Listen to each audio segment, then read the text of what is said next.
Bonjour à tous, ici Gromy, pour une petite vidéo qui va vous apprendre à construire des ombres complexes en perspective. Donc là je vais partir d'un cylindre parce que c'est une forme relativement complexe au final à gérer en perspective et surtout dont les ombres sont assez compliquées à comprendre en perspective si on n'a pas la technique.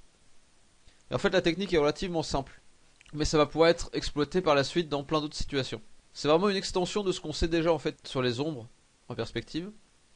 Vous allez voir que c'est pas si compliqué que ça. Donc tout d'abord, comme d'habitude, on va créer le cône de lumière.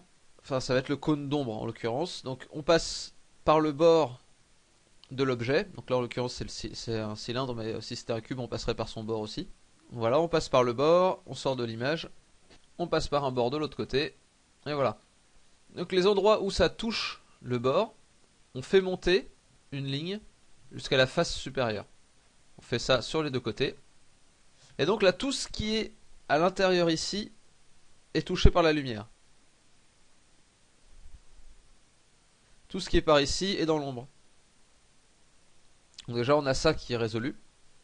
Là, la face supérieure est évidemment touchée puisque le point lumineux est au-dessus de la ligne d'horizon alors que la face pas du tout. Mais bon, si on voulait vraiment savoir si la face est touchée et que le poteau soit plus bas, comme d'habitude, on trace une ligne à l'horizon, on fait rejoindre, et on voit si à cette hauteur là c'est plus haut ou plus bas que le cylindre. Ah oui, c'est la projection classique.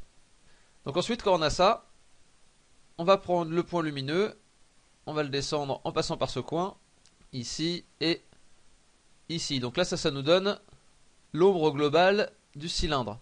Si c'était juste un plan, ce serait ça. Maintenant il reste toute l'ombre de cette coupole là. C'est ça qui va poser un peu plus problème. Donc là on a deux points. Maintenant je vais passer d'une autre couleur pour les autres points.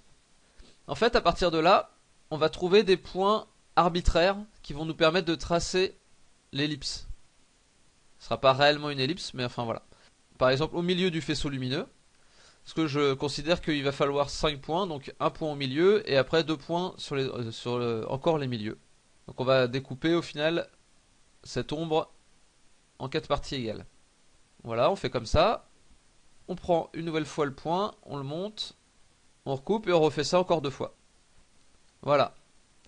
Ça va nous donner des points qui sont ces points là, là, là, là et là. Donc une fois qu'on a ces points là, on va pouvoir créer notre ellipse. Donc là on est obligé de la faire à main levée. Et donc voilà les limites de l'ombre. Et donc après il ne reste plus qu'à peindre à l'intérieur de ça. Là c'est relativement difficile à faire avec des sélections, donc il faut le faire à la main. Donc voilà, là on a défini l'ombre très précise de ce cylindre. Et par contre il y a quelque chose qu'on n'a pas encore vraiment fait. Donc ce qu'on n'a pas fait sur cette image encore, c'est d'adoucir la transition des ombres ici. Parce que comme vous pouvez le voir dans la vidéo sur les ombres dures et les ombres molles, sur les objets ronds, la transition entre ombre et lumière se fait de façon douce. Donc dur à cet endroit là parce qu'il y a un angle droit entre ici et ici. Mais ici la transition doit être douce parce que l'objet tourne petit à petit. Ça permet vraiment de montrer clairement la transition douce entre l'ombre et la lumière. Donc pour faire ça, je prends une brosse douce sur Photoshop, je crée un nouveau calque.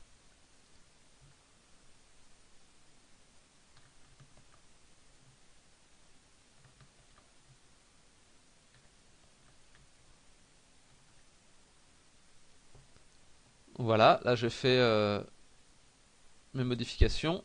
Et ensuite je prends une gomme dure et je gomme les éléments superflus. C'est pour ça que c'est important que ce soit sur un nouveau calque, comme ça je peux gommer sans avoir peur d'effacer quelque chose d'important.